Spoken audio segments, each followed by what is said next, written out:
Kirk actually kind of was born, raised here for much of your life. Yeah, grew up here. I'm 26 now, and our family moved out of the Barrington area when I was 13. So half my life was spent growing up here. I have great memories of playing youth sports and Barrington's programs, flag football, tackle football, baseball, Field of Dreams, and attending Grove Avenue Elementary. So great memories being back here.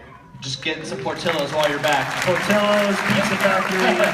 My taste buds took a hit when we moved to Michigan, so got to get that Chicago food. Now, hey, Kirk, your first high school varsity game, you're starting at quarterback, you're a junior, and you break your ankle. Tell us a little bit about that, and then what your dad said to you.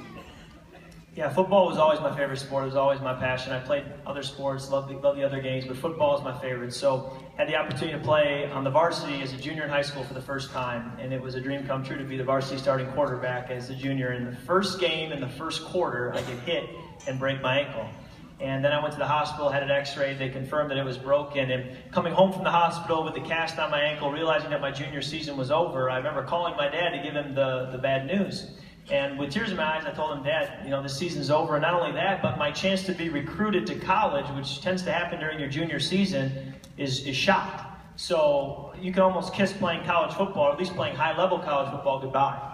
And I was just crushed. And my dad said, Kirk, you don't know that. You know, his wisdom and his perspective, he said, you don't know that. Trust the Lord, Proverbs 3, 5, and 6. Trust the Lord with all your heart. Don't lean on your own understanding. In all your ways acknowledge Him, and He will direct your steps. And so I decided at that moment I was going to put a stake in the ground and place my trust in the Lord. My own understanding said that there was no hope for me in my football career, that it was going to be over. And I decided I'm going to trust in the Lord. I'm going to let Him direct my steps. I'm not going to try to direct my steps. I'm going to take my hands off the steering wheel, let Him lead. And I'm sitting here now, going into my 4th year in the NFL, saying only God could be big enough to do it.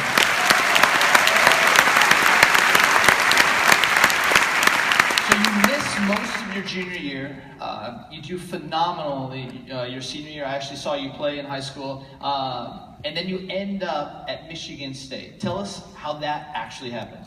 Well, to go from a broken ankle and not even being recruited during your junior season to having a scholarship from Michigan State, as I said, only God could orchestrate that. But He used several events through the senior year, through my football season, through the off-season leading into my senior year, to start to get the attention of some coaches and to be able to go to some football camps in the summer and then to stay healthy and play well my senior season. And even then, Michigan State told me in the recruiting process that they had offered scholarships to 5 other quarterbacks, and if any one of those 5 committed to them, they wouldn't offer me a scholarship. Well, as God would have it, as it so happened, all 5 guys went somewhere else. And in the 11th hour, right before signing day, they had no choice but to offer me a scholarship. And I decided to commit before they could change their mind.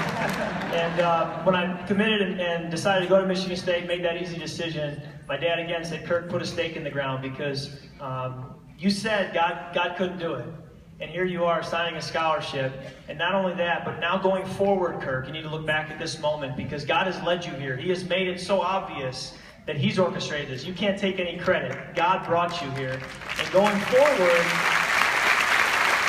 you said going forward, there are going to be moments where you're going to doubt again. And you're going to wonder, does God really have me here? Did I listen to Him the right way? Is He still there? Has He disappeared? You're going to have those moments. You need to hang on to Him in those moments and remember this moment of how He's led you. He hasn't failed you and He's not going to fail you.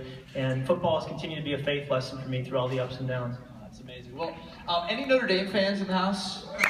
Yeah. 4 of you. Awesome. All right. I remember it's your second game, starting quarterback at Michigan State, a minute left, you're down 3. And you're in South Bend, 80,000 fans, and you're leading this drive, and something happens. Tell us about that. Yeah, let me back up because growing up in the Chicago area, there's a lot of Notre Dame fans. I don't know if they've all attended here today, but there's a lot. And South Bend's not that far away, so I grew up around Notre Dame, watched them on TV every Saturday afternoon, saw the movie Rudy as a kid, loved football ever since. You know, Rudy had a huge impact on me, so to be playing in that stadium and seeing that tradition and living it firsthand was a dream come true. Again, much like getting a scholarship was one dream accomplished. You look up, the next mountain is to be the starting quarterback, and so you try to climb that mountain, and you get to Notre Dame and you realize, wow, I'm really living this dream. And in that game I had played well, but it gets to the 4th quarter, it's a back and forth game, and we're down by 3 points with 2 minutes left, and so it's my goal to lead the team on a 2-minute drill and win the game. Well, we get into field goal range where we can tie the game with a field goal, but we want to go for a touchdown and go for the win and not even mess with overtime. Well, in that moment, in the red zone that we call it, trying to score a touchdown, I threw an interception that cost our team the game. And it hurt because we had the field goal in the bag. If I just didn't turn it over, we would have gone to overtime. Instead, I made the bonehead decision to throw an interception. And I remember getting hit and getting up after the play off the turf, walking to the sideline, and hearing the deafening sound of 80,000 people at Notre Dame Stadium cheering my failure. And I remember thinking, in that moment, to that sound, feeling as low as I ever felt on a football field, saying, thank you, God, that my life is built on you and not on football. Because football goes like this. And in that moment, football was down here. And many of us, many NFL players, we build our lives on football. It's our foundation, and we think it's what gives us our security, and our identity is tied up in it. And I said, thank you, Lord, that my foundation has been built on you, on the rock. Football's sand. I built my life on the rock. And in moments like this, I'm so thankful for that you're God and I'm not. And he's brought me out of it again. That was one of those moments where you say, where are you, God? He's brought me out of that, and I can continue to see his faithfulness even looking back on those tough times.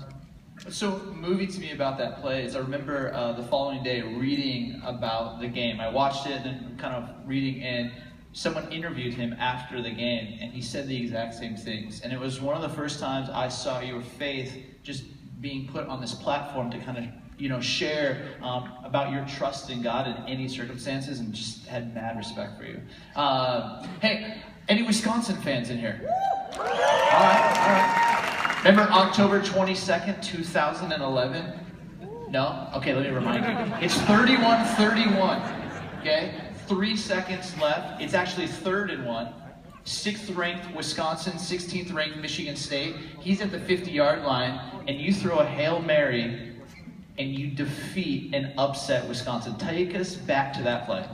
We had a couple battles back and forth with Wisconsin through the years, and this one was the one that Michigan State got the upper hand. But it was the 50-yard line. We basically have 4 seconds left. It's the tie game. We have to call for the famous Hail Mary. And so we have an actual play that we called. We try to execute it, but at the end of the day, you know that it's going to take some good fortune for it to land your way. So I roll out to my right, buy some time for the receivers to get into the end zone, and then I just throw it as high and far as I can to make sure it lands in that 10-yard end zone. And sure enough, as fate would have it, as God would have it, the ball hits off a face mask of a teammate, then lands in the hands of another teammate. He reaches about a 1/4 inch into the end zone, and we end up winning that game, and it was pandemonium. One of those top moments on a football field for me.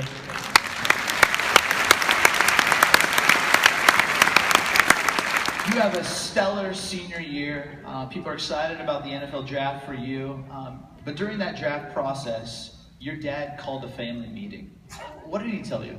So leading up to the draft, we were praying and really asking God to lead us and end up, showing us where he wanted to go and lead us there. And so wasn't expecting to go in the first round, which takes place on Thursday night, but I was expecting or hoping to go in the second or third round, which took place on Friday night. So before the Friday night draft began, on Friday afternoon, my dad sat our family down and he said, I want to just talk to us as a family before this draft happens, because this is going to be a significant moment in Kirk's life and our family's life. So let's sit down. And he read from 1 Samuel, where King David is anointed king as a young boy. And Samuel, the prophet, goes to the home of Jesse, who is David's father, and says, I want to see your sons, because one of those sons is going to be the next king of Israel. So Jesse parades his sons out in front of Samuel, and the oldest son approaches and looks the part. And so Samuel looks at him and says, oh, this has to be the one. I mean, just look at him, his size and his strength. And God says to Samuel, forget the outward appearance. I see not as man sees. Man looks at the outward appearance, I look at the heart. And so one by one, the sons are presented before Samuel, and he keeps saying, that's not the one, that's not the one, that's not the one. And finally he says, there's got to be another son, because I don't see him here. And he said, well, my youngest, David, is out in the field, but he's the 8th son. I don't really think he had a shot. And he said, well, bring him.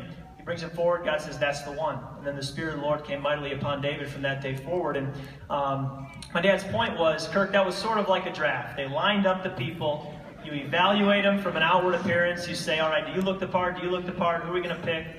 And he said, and the point is, at the end of the day, God's in control. It may look like these coaches and these general managers are in control, but God's in control, and he'll have the last word. And so he said, whatever happens tonight, wherever you get picked, just know that God, as he says in 1 Samuel, cares about the heart. He doesn't care about the outward appearance. Just make sure your heart is surrendered to Him every single day. If you do that, let God handle the rest. And so, sure enough, we sit down in faith and we're just trusting, Lord, you lead. Well, the second round goes, my name doesn't get called. Not only that, I don't even get a phone call. So I'm thinking, all right, Lord, you lead, here we go. Third round happens, don't get picked. So I go to bed Friday night saying, all right, didn't get picked. I was hoping maybe that, I could get the call and that my plans would line up with God's plans. Well, it didn't happen. So get up Saturday morning, and finally in the fourth round, the Washington Redskins and Coach Shanahan give me a call and say they're going to draft me. And it was a little disappointing to go a little later in the draft than I wanted to a circumstance that I wasn't expecting. But again, I just thought, God's got to be involved. He's doing something. Well, after I got off the phone with Coach Shanahan and talked to my family, my dad said, Kirk, do you happen to know what number quarterback you were picked of all the quarterbacks? So, Andrew Luck, Robert Griffin, Ryan Tannehill. Do you know what number you went? I said, no, I don't. He said, you were number 8.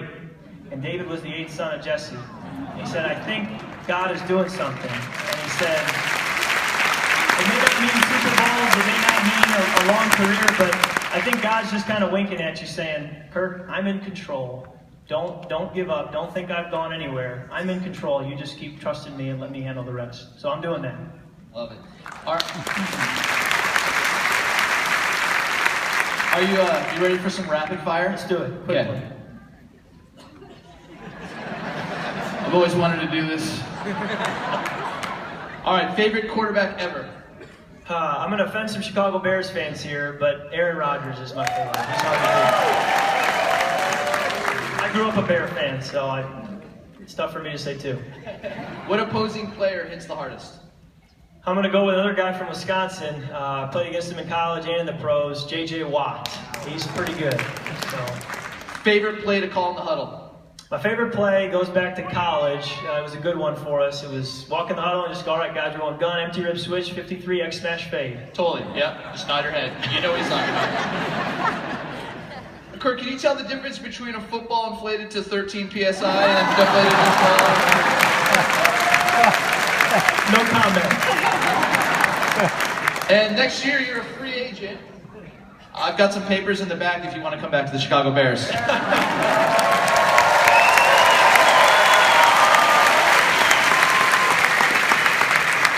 I hope that's where the Lord leads. We'll let Him control it. Oh, that's awesome. Well, hey, one final question.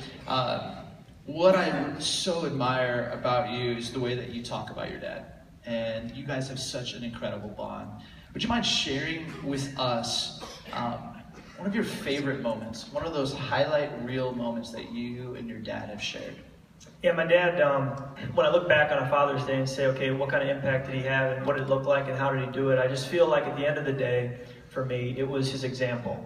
It wasn't a lecture, or although there were occasionally those sit-down talks or those moments or those phrases that you pick up from him, it was just the daily example. I think of getting in the car with my older brother, my younger sister, and driving to Grove Avenue Elementary up Barrington Road, and on the drive, him nearly every day praying with us and saying, we're going to, give me your prayer requests, let's pray about what you're facing today, and you don't have to talk to me about the importance of prayer. You just live the importance of prayer by doing it every morning in the car on the way to dropping us off at school. And I also think of on the football field, just the moments like in a high school game where we throw a touchdown pass to win the game in the last second, and everybody's running around in pandemonium looking for someone to hug, and I run straight for my dad, and he runs straight for me, and we hug, and he says, that's what it's all about, Kirk, right there in that moment. And so the fact that when you throw that pass, the first person you're looking for is your dad, and you don't always get those moments in daily life to embrace like that and celebrate, but in a football game like that, you realize how much you love your dad and how important it is and how much he loves you, and how that relationship is just so powerful and how God designed it to be that way. So his example has now taught me. Someday, I'm not a father yet, but when I get the opportunity, just to try to learn from his example and do what he taught me, and to continue to pass the baton as Bill will share later. Awesome. Hey, can we thank Kirk?